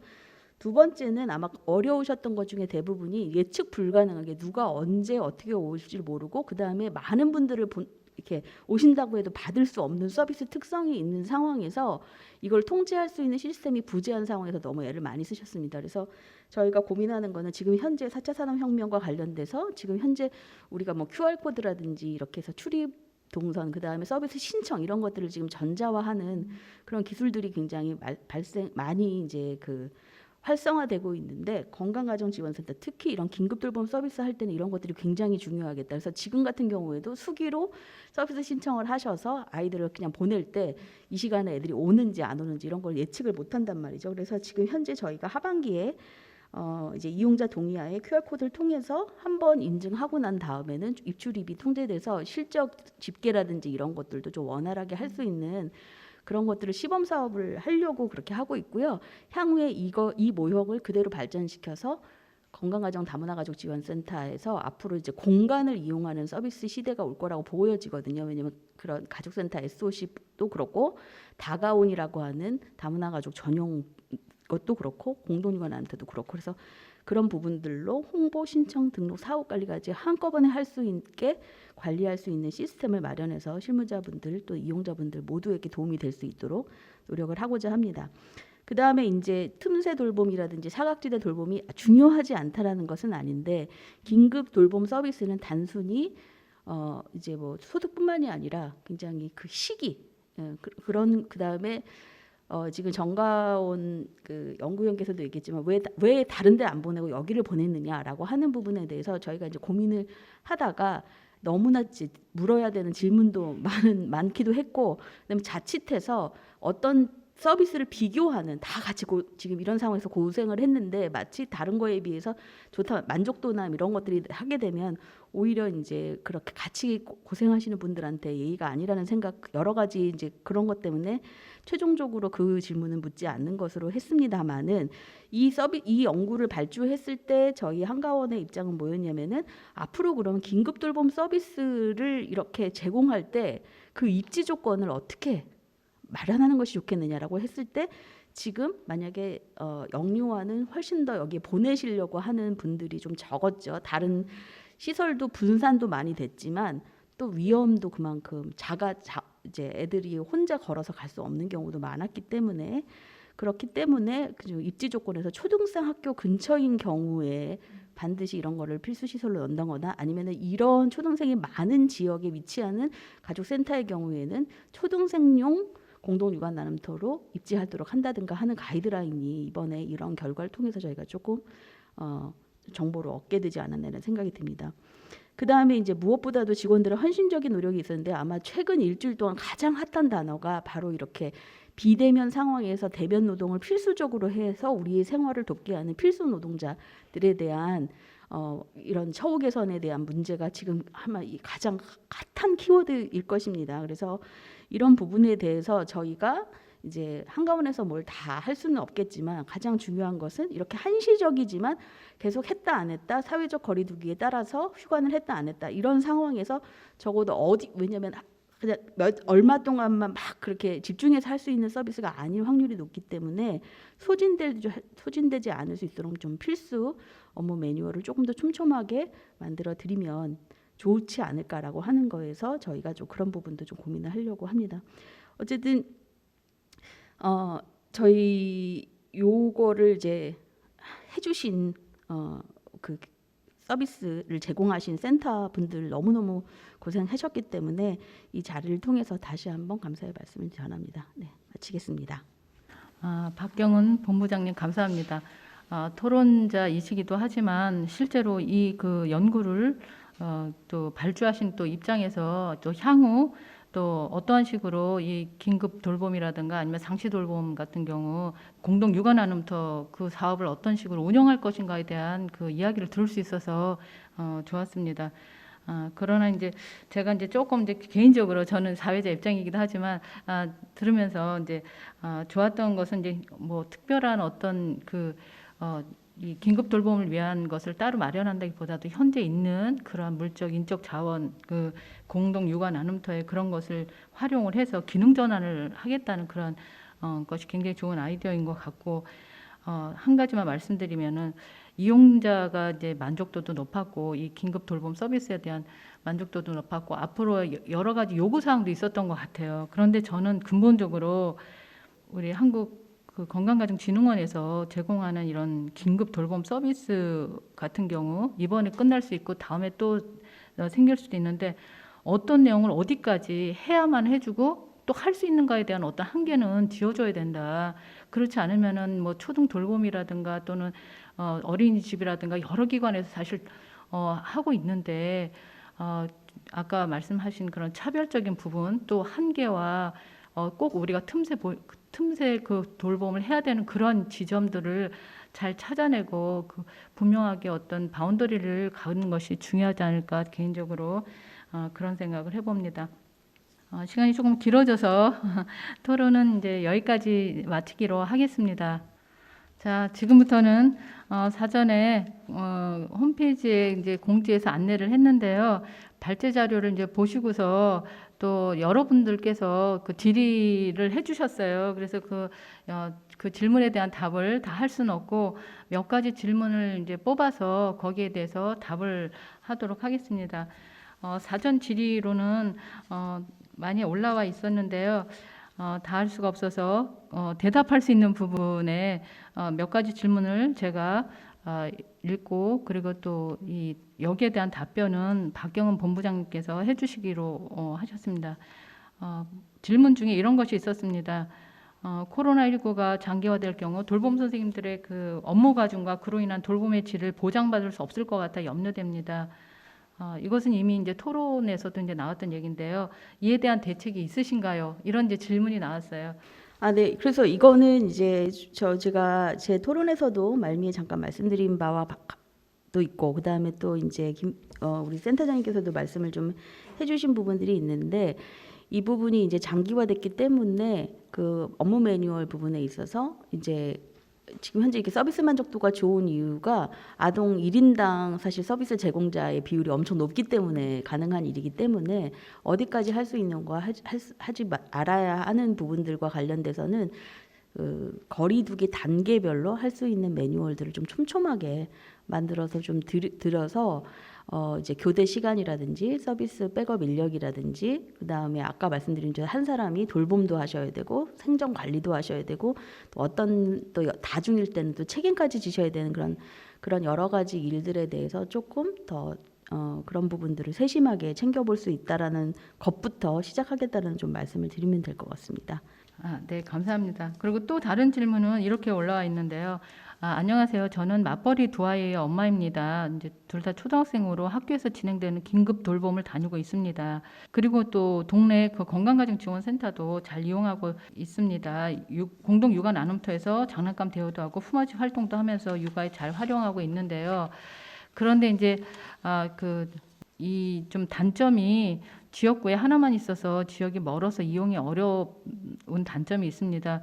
공동 육아 나눔터에 예산을 확보해서 보다 많은 나눔터가 생겨서 이용이 많아졌으면 좋겠습니다. 이건 질문이라기보다도 이제 바람 같은 건데요. 혹시 뭐 이 부분에 대해서 또 본부장님 네, 요즘 말로 여성가족부가 이 질문을 좋아할 것 같아요. 네. 근데 이제 저희가 그래서 그 코로나 상황에 대해서 이 돌봄과 관련된 분들을 멀리서 계신데 이 서비스를 이용하고 싶은 분들을 어떻게 하면 좋지라는 여러 가지 고민을 하다가 사실은 긴급 돌봄 버스를 이용하면 어떨까라는 생각을 해본 적이 있어요. 그래서 서비스 신청을 미리 받으면 거기 저희가 방역을 마친 버스를 좀 보내서 그 아동을 좀 이 서비스를 이용할 수 있게 하는 부분들까지 고민을 했는데 워낙 초기에 이제 더 강력하게 그러니까 아동들을 그 버스에 태우는 것이 훨씬 더 안전하지 않다라고 하는 그런 현장이나 그런 의견들이 좀 있었기 때문에 저희가 시범적으로 해보지는 못했습니다. 그래서 앞으로는 이런 부분들과 같이 초등학교 거점하고 명확한 긴급 돌봄 서비스 처가 있다라 그러면 이런 부분도 좀 고민해보면 어떨까라는 생각을 좀 해보고 그 다음에 아까 또 제가 토론에서도 조금 말씀을 드렸습니다마는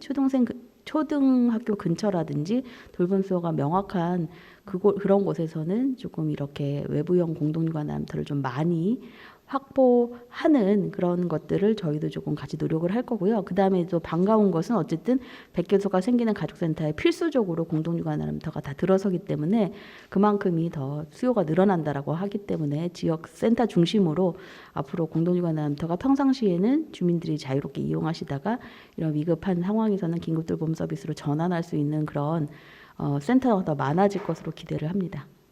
네, 답변 감사합니다. 마지막으로 한 가지 더 이제 질문이 또 있어서 말씀드리면 긴급 돌봄 담당자는 방역에 대한 부담과 감염 불안은 어떻게 해소할 수 있는지 궁금합니다. 저희도 궁금한데요. 네, 본부장님 말씀해 주세요. 네, 저도 불안합니다. 네, 그래서 사실은 이런 상황에서 아까 말했듯이 이렇게 다들 비대면을 해야 되는데 대면 서비스를 해야 되고 그렇게 대면 서비스를 해야 되는 분들을 이제 우리 사회가 필수 노동자라고 해서 더 관련된 뭐 지원이라든지 이런 부분들을 더 하겠다라고 하는 논의의 시작을 굉장히 반갑게 보고 있고요. 따라서 이제 저희가 그런 논의에 발맞춰서 의견을 낼 수 있을 여러 가지 방안에 대해서 이 연구도 마무리하면서 더 이상 고민을 해보려고 합니다. 그런데 이제 저희가 지금 할 수 있는 일은 당장 이제 아까 업무 매뉴얼을 좀 점검한다라고 하는 부분들이 있는데 이제 불안감을 개별적으로 갖고 계신 불안감의 해소 부분들을 다 일일이 해결해 드릴 수는 없겠지만 방역하는 매뉴얼이라든지 또 지역센터에서는 그런 것들을 원활하게 원하시는 만큼 하실 수 있게 마스크라든지 그런 그 운영 예산을 쓰실 수 있도록 지원하는 거, 그 다음에 향후에 이렇게 서비스 현장하고 사무실하고 분명히 방역에 좀 동선의 거리를 두는 부분 이런 부분들에서 훨씬 더 촘촘한 업무 매뉴얼들을 조금 고민을 해야 되지 않을까 싶고요. 그 다음에 무엇보다도 저희가 사실은 이렇게 서비스를 하시는 분들의 애로사항을 좀 상호 슈퍼비전 할 수 있는 그런 부분들도 좀 필요할 것 같아요. 그러니까 정말 이렇게 힘든데 이 힘듦을 어디다 해소할 수 없는 부분이죠. 그래서 저희가 우리 이번에도 가족관계 상담 방역 매뉴얼 뭐 이런 것들을 했는데 실무자로서 이런 답답함들을 좀 풀 수 있는 직업적으로 생기는 어려움에 대한 그런 상담 서비스들도 좀 고민해야 되는 시점이 되지 않았나라는 생각이 들면서 저희가 이제 지금 제가 더 많은 또 지혜와 또 그런 해법을 다 갖고 있지는 않지만 계속해서 귀를 열고 노력하도록 하겠습니다. 네, 답변 감사합니다. 돌봄을 영어로는 케어라고 하는데 라틴어에서 큐라라는 말이라고 합니다. 그래서 문제, 걱정, 근심 뭐 이런 것도 많지만 또 다른 뜻으로는 치유, 치료 이런 뜻도 있다고 합니다. 그래서 저희가 사실 돌봄 문제를 잘 해결하면 또 우리 사회에 또 여러 일, 가정, 양육과 관련된 또 그런 문제들을 잘 또 치유하고 치료할 수 있지 않을까 이런 생각을 해보면서 오늘 이 그 코로나 대응 긴급 돌봄 서비스와 관련된 이런 포럼에 발표를 해주시고 또 토론을 해주시고 이렇게 해주신 모든 분들께 감사드리고 또 일선에서 센터에서 긴급 돌봄 서비스를 제공해주신 모든 분들께 감사드리면서 이상으로 그 제2차 온라인 가족 포럼을 마치도록 하겠습니다. 감사합니다.